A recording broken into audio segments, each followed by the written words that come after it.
Hello दोस्तों, I am Vivek Kumar Chaudhary. तो इस प्रकार का भी क्वेश्चन लगभग हर साल आता है सेक्शन 10 और 11 पे। तो इसका देखिए कंसेप्ट हम आपको बता देते हैं। अगर मान लीजिए दो प्रकार का रिस्टेन होता है रोकना, एक होता है एब्सोल्यूट रिस्टेन, एक होता है पार्शियल रिस्टेन। तो ट्रांसफ़र ऑफ प्रॉपर्टी एक्ट में पार्शियल रिस्टेन अलाउ है, लेकिन जो एब्सोल्यूट रिस्टेन अलाउ नहीं है। तो क्वेश्चन से आप लोग समझ जाएंगे क्या पार्शियल रिस्टेन होता है, क्या एब्सोल्यूट रिस्टेन होता है। तो पहला क्वेश्चन देखिए, सीमा sold her house to Bina subject to the condition that Bina shall not further transfer the house to the stranger। तो इसको बोलेंगे पार्शियल रिस्टेन। क्यों पार्शियल रिस्टेन बोलेंगे?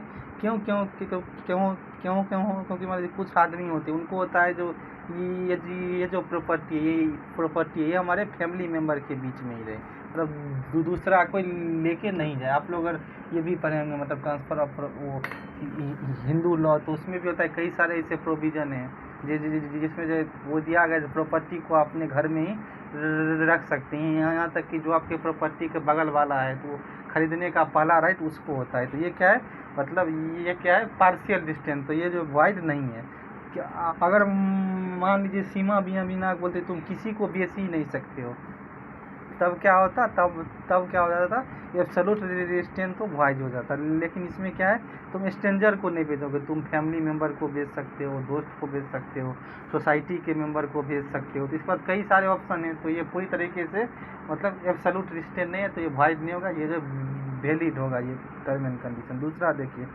Cell of a house with a condition that the purchase will never construct on is story of section the view of another house of the seller. तो ये भी क्या है, मतलब वैलिड रेस्ट्रिक्शन है, पार्शियल रेस्ट्रिक्शन जिसको बोलते हैं। क्यों?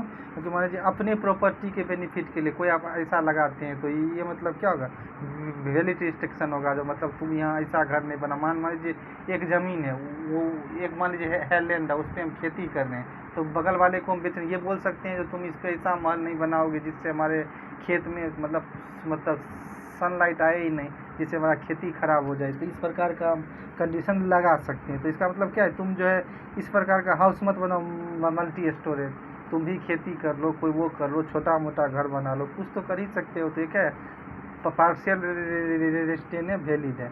अब आती 2016 के क्वेश्चन नंबर 4 पे, A sells a plot of land of B for concession in transfer deed A put and condition that B would not sell to anyone. तो ये देखिए, जैसे नॉट एनी वन मतलब किसी को बेच ही नहीं सकते, ये क्या एब्सोल्यूट रिस्टेन है।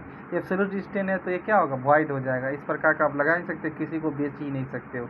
बी आप है, A sells agriculture land Y can cultivate only wheat but can not grow the crops of paddy. ये क्या एब्सोल्यूट रिस्टेन है, भाई सिर्फ गेहूँ की क्यों खेती करेगा, तुम्हारा ज़मीन किसी को बेचे हो, गेहूँ की करे, चावल की करे, क्योंकि क्या होता है, गेहूँ खरीफ होता है, दूसरा रबी होता है, तो साल में 2 फसल होता है। ये आप नहीं बोले गेहूँ करो रबी मत करो, इससे क्या होगा, उसको नुकसान होगा।